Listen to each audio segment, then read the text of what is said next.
রাত তখন প্রায় 11টা। চারিদিক নিস্তব্ধ। শহরের ব্যস্ততা খানিকটা কমে গেছে। রাস্তার বাতিগুলো আলো হালকা হলুদ ছায়া ফেলেছে ফাঁকা রাস্তায়।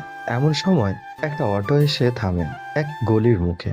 অটো থেকে নামে একজন যুবক, কাঁধে ব্যাগ, হাতে মোবাইল, চোখে একরাশ ক্লান্তি। নাম অভি। অভি কলকাতায় একটা মাল্টিন্যাশনাল কোম্পানিতে চাকরি করে। আজ অনেকদিন পর বাড়ি ফিরেছে। উত্তরবঙ্গের ছোট্ট একটা শহরে ওর বাড়ি। রাতের শেষ ট্রেনটা মিস হয়ে যাওয়ায় শহর থেকে একটা অটো নিয়ে পৌঁছেছে এই গলি পর্যন্ত। এখান থেকে মিনিট 10-এর হাঁটা পথ। হাতের ফোনের টর্চটা জ্বালিয়ে সে হাঁটা শুরু করে। গলিটার নাম চাঁদনি গলি। ছোটবেলার কত স্মৃতি জড়িয়ে এই গলিতে। একদিকে পাড়ার মাঠ, অন্যদিকে পুরনো লাইব্রেরি। আর এই গলির পথেই অভির প্রথম প্রেমের গল্প শুরু হয়েছিল। তখন ক্লাস 11-এ পড়তো। একদিন স্কুল থেকে ফিরছিল। হঠাৎই প্রথম দেখা একটা মেয়ের সঙ্গে।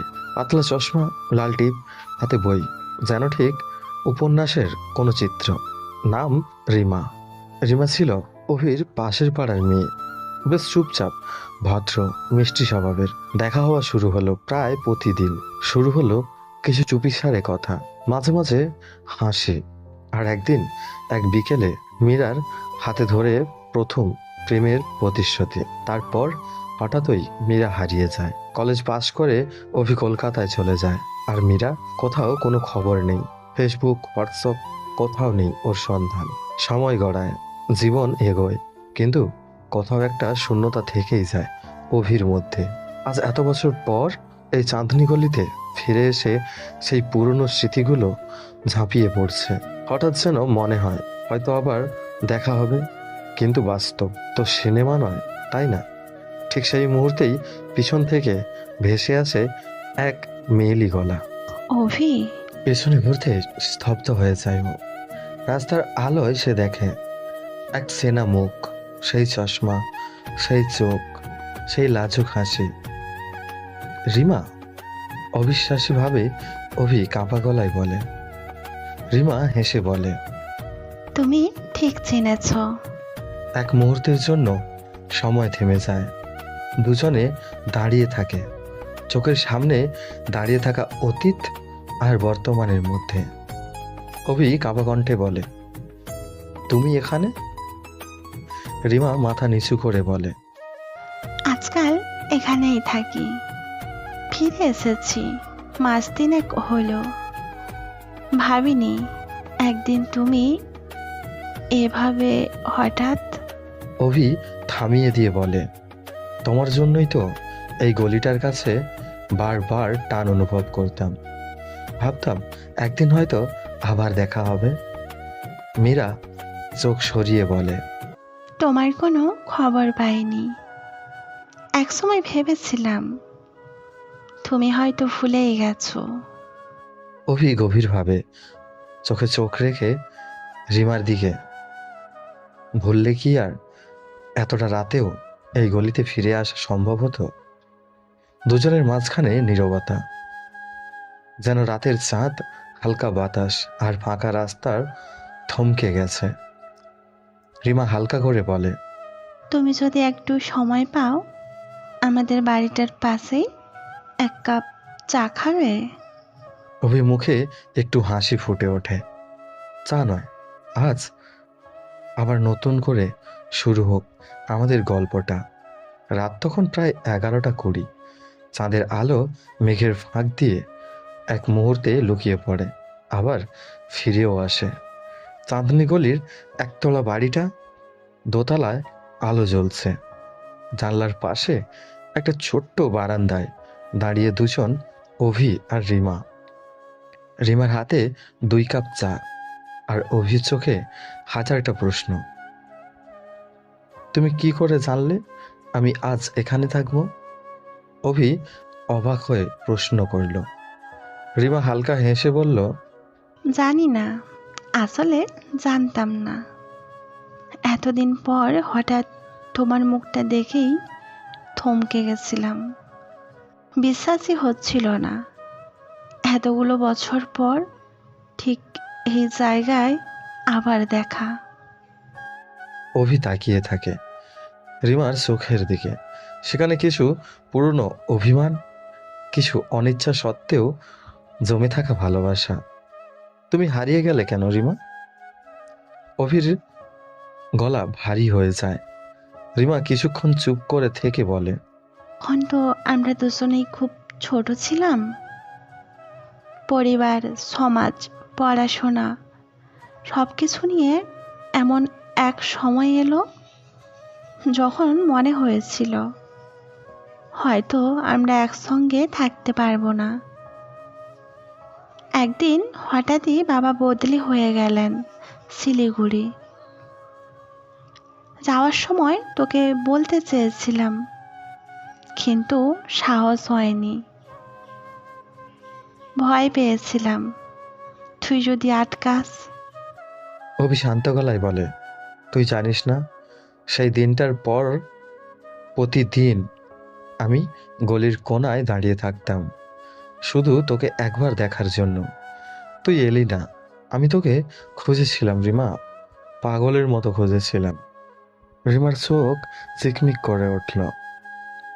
একটুখানি কাঁপা কণ্ঠে বলল, আমি তোদের বাড়ির ঠিকানা পর্যন্ত লিখে রেখেছিলাম।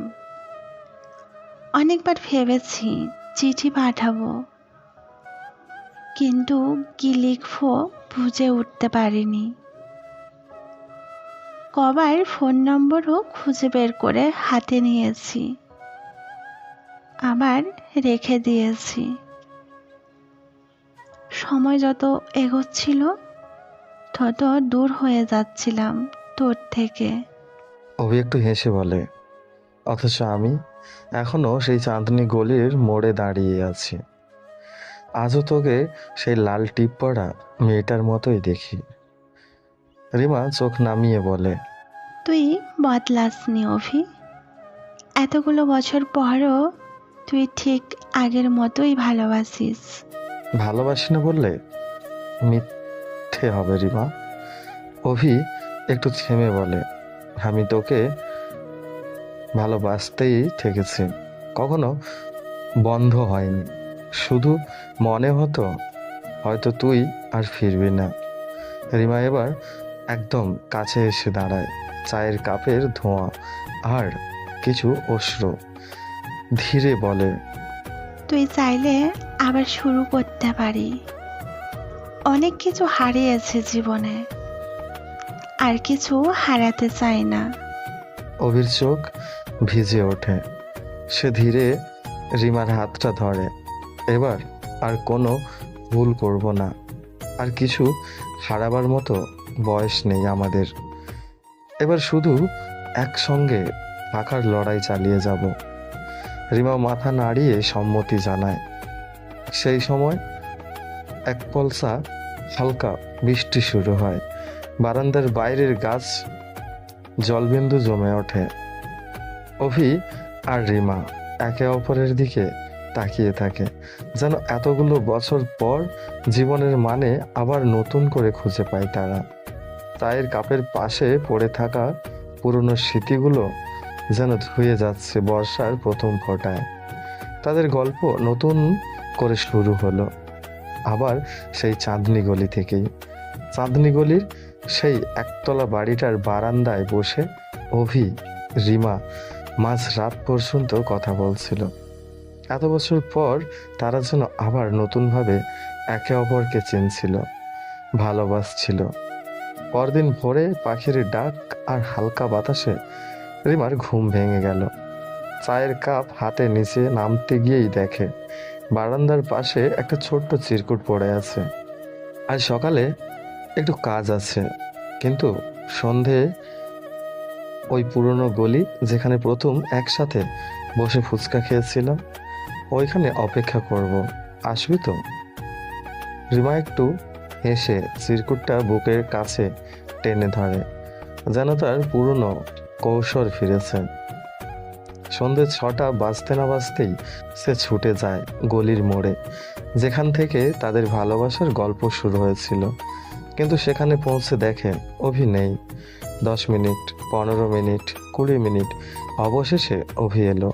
হাতে একটা পুরনো ডায়েরি, চোখে অদ্ভুত উচ্ছ্বাস। তোর জন্য কিছু এনেছি, অভি বলে ডায়েরিটা রিমার হাতে দেয়। রিমা কৌতূহল নিয়ে ডায়েরিটা খোলে। ভেতরে একটা পাতায় লেখা, 27শে জুন তুই চলে যাবার পর প্রতিদিন একটা করে লাইন লিখেছি। যদি কোনোদিন আবার দেখা হয় সবটা তোকে পড়ে শোনাবো বলেই। রিমা চোখ জলজল করে ওঠে। সে পাতা উল্টে উল্টে দেখে। আজ ওরম লাল টিপ পরে আসেনি, কিন্তু মনে হচ্ছে রিমা আজও আমার পাশে বসে আছে। আজও ফুচকার দোকানের সামনে দাঁড়ালাম, কিন্তু সে নেই। আজ বুঝলাম ভালোবাসা যদি সত্যি হয় তবে সময় একে ধরে রাখে। রিমা চোখ বন্ধ করে কিছুক্ষণ ডায়েরির গন্ধ নেয়। মনে পড়ে যায় সেই সব দিন যখন অভিকে নিয়ে সে কত গল্প লিখত নিজের ডায়েরিতে। তুই সত্যি আজও আমায় ভালোবাসিস?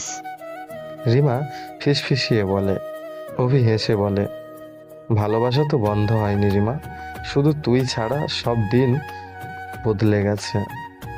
আমি শুধু তোকে নিয়েই থেমেছিলাম। রিমা এক পা এগিয়ে এসে অভির হাতে হাত রাখে। তাহলে চল, এবার সময় থামাবো না, বাঁচবো একসঙ্গে। কারণ এই ভালোবাসার কাহিনী এবার আর অসমাপ্ত থাকবে না।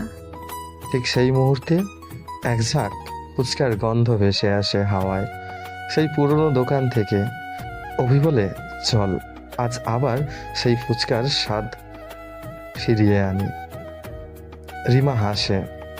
এবার আর কোনো লুকোচুরি নেই, কোনো ভুল বোঝাবুঝি নেই। তাদের ভালোবাসা এবার সময়ের পরীক্ষা পেরিয়ে জীবন নামক পথের সঙ্গে হাঁটার জন্য প্রস্তুত। সো বন্ধুরা, আমাদের গল্পটা যদি ভালো লাগে আমাদের চ্যানেলটি সাবস্ক্রাইব করুন, পাশে থাকা বেল আইকনের অল ঘন্টিটা বাজিয়ে দিন। আর হ্যাঁ, লাইক করুন, কমেন্টে জানান কেমন লেগেছে। আপনাদের একটা কমেন্ট পেলে আমরা মোটিভ হই নতুন নতুন গল্প বানানোর জন্য। ধন্যবাদ।